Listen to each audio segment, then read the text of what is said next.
جی السلام علیکم گریڈ 5 یہ آپ کی اسلامیات کا لیکچر ہے اور آج آپ کے اسلامیات کے لیکچر کا گریڈ 5 میں فرسٹ ڈے ہے. Welcome to the new session of grade 5. تو آج ہم جو ٹاپک پڑھنے والے ہیں وہ بہت ہی انٹرسٹنگ اور بہت ہی انفارمیٹیو ہے. بہت ساری نئی باتیں آپ کو سیکھنے کو ملیں گی. آپ کے ٹاپک کا نام ہے دنیا آخرت کی کھیتی ہے.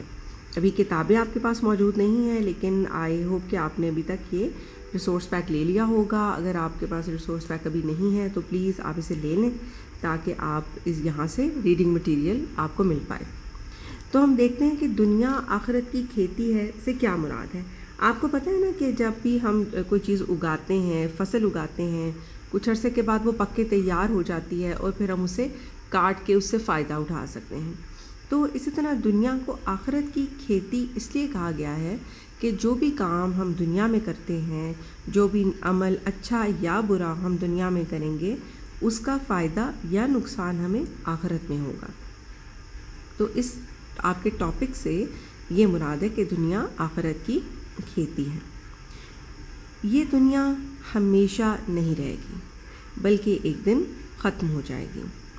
آپ جانتے ہیں مختلف احادیث میں نبی کریم صلی اللہ علیہ وسلم نے اور قرآن مجید کی ڈفرینٹ آیات سے ہمیں پتہ چلتا ہے کہ یہ دنیا، زمین اور یہ سیارے، سارا سولر سسٹم، ہماری جو گیلیکسی ہے، اس کو اللہ تعالیٰ نے ایک مقررہ مدت کے لیے بنایا ہے.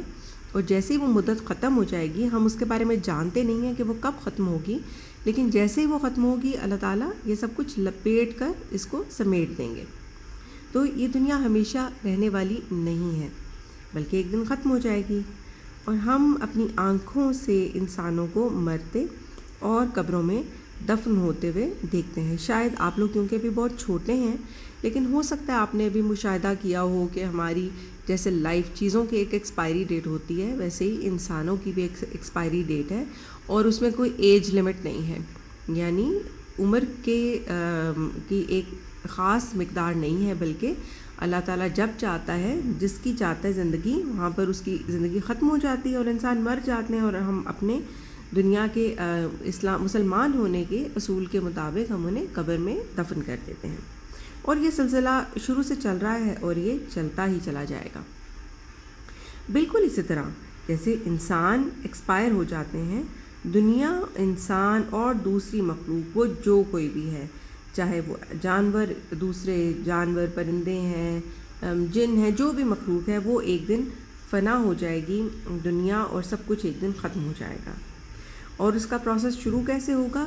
حضرت اسرافیل علیہ السلام جو کہ ایک مقرب فرشتے ہیں اللہ تعالیٰ کے حکم سے سور پھونکیں گے، جس سے یہ دنیا اور تمام مخلوق ختم ہو جائے گی. اللہ تعالیٰ نے ان کے ذمے ایک ڈیوٹی لگائی ہوئی ہے حضرت اسرافیل کے ذمے کہ وہ سور ایک بگل کی طرح کی ایک چیز ہے جو وہ اللہ تعالیٰ کے حکم سے بجائیں گے، اور جب وہ بجائیں گے ساری مخلوق جو ہے وہ مر جائے گی اور یہ دنیا ختم ہو جائے گی، قیامت واقع ہو جائے گی. پہاڑ روئی کے گالوں کی طرح اڑیں گے. ابھی تو یہ امیجن کرنا آپ کے لیے بہت مشکل ہوگا کہ روئی تو بہت ہی نرم سی چیز ہے اور وہ جب کبھی تکیے میں سے روئی نکل جائے تو وہ بہت ادھر ادھر اڑتی رہتی ہے. تو پہاڑ تو بڑی ایک سخت سی چیز ہے، وہ کس طرح روئی کے گالے بن جائیں گے؟ لیکن اللہ کے حکم کے مطابق جب چیزوں کا ویٹ ختم ہو جائے گا اور پہاڑوں کا بھی ویٹ جو ہے وہ ختم ہو جائے گا تو وہ بالکل ادھر ادھر ایسے ہی اڑیں گے جیسے روئی کے گالے. اس روز سورج، چاند اور ستارے سب بے نور ہو جائیں گے.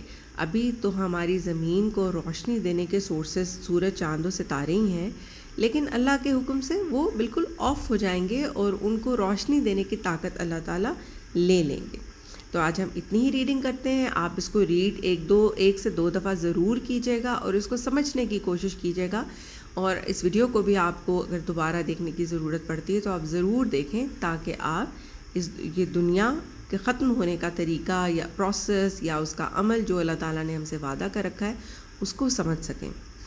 اور یہ سوالات، یہ جواب آپ نوٹ بکس آپ کے پاس ہیں، اسلامیات کی کاپی پہ پیج آپ نے اسی طرح بنانا ہے جیسے آپ بنایا کرتے ہیں، اور ٹاپک آپ لکھیں گے دنیا آخرت کی کھیتی ہے، اور سوال نمبر 1 لکھیں گے حضرت اسرافیل علیہ السلام کے سور پھونکنے سے کیا ہوگا. تو جیسا کہ ابھی آپ نے یہاں پہ پڑھا ہے، یہی جواب یہاں پر درج ہے اور آپ نے اپنی نوٹ بک پر ان کو تحریر کرنا ہے کہ حضرت اسرافیل علیہ السلام اللہ تعالیٰ کے حکم سے سور پھونکیں گے جس سے یہ دنیا اور تمام مخلوق ختم ہو جائے گی. پہاڑ روئی کے گالوں کی طرح اڑیں گے اور اس روز سورج، چاند اور ستارے سب بے نور ہو جائیں گے. دوسرا سوال ابھی ہم نے اپنی ریڈنگ میں نہیں پڑھا، آپ کاپیز میں نوٹ کر لیجئے گا، ہم اس کو ڈسکس ضرور کر لیں گے کہ کرامن کاتبین کیا کام کرتے ہیں. کرامن کاتبین کیا ہیں؟ یہ دو فرشتے ہیں. آپ نے اکثر سنا ہوگا اپنے بڑوں سے کہ آپ کے دونوں کندھوں پر، رائٹ کندھے پر اور لیفٹ کندھے شولڈر کے اوپر فرشتے موجود ہیں جو کہ آپ کی تمام حرکات کو، جو عمل آپ کرتے ہیں، جو عمل ہم کرتے ہیں، ان کو ریکارڈ کریں، ان کا ایک ریکارڈ مینٹین کریں. تو جو دائیں طرف فرشتے ہیں وہ اچھے اعمال جو ہم کرتے ہیں اس کو نوٹ ڈاؤن کر لیتے ہیں، اور جو بائیں شولڈر پہ فرشتہ ہے وہ جو برے اعمال ہم سے سرزد ہو جاتے ہیں وہ ان کا ریکارڈ مینٹین کرتے ہیں. تو ان دونوں فرشتوں کو کہا جاتا ہے کرامن کاتبین. تو کرامن کاتبین کیا کام کرتے ہیں؟ انسان کے اعمال کو لکھنے کے لیے اللہ تعالیٰ نے دو معزز فرشتے مقرر کیے ہوئے ہیں. معزز یعنی عزت والے. انہیں کرامن کاتبین کہا جاتا ہے، اور یہ فرشتے انسان کی نیکیاں، برائیاں اعمال نامے میں درج کرتے چلے جاتے ہیں. درج کرتے ہیں یعنی کہ نوٹ ڈاؤن کرتے چلے جاتے ہیں.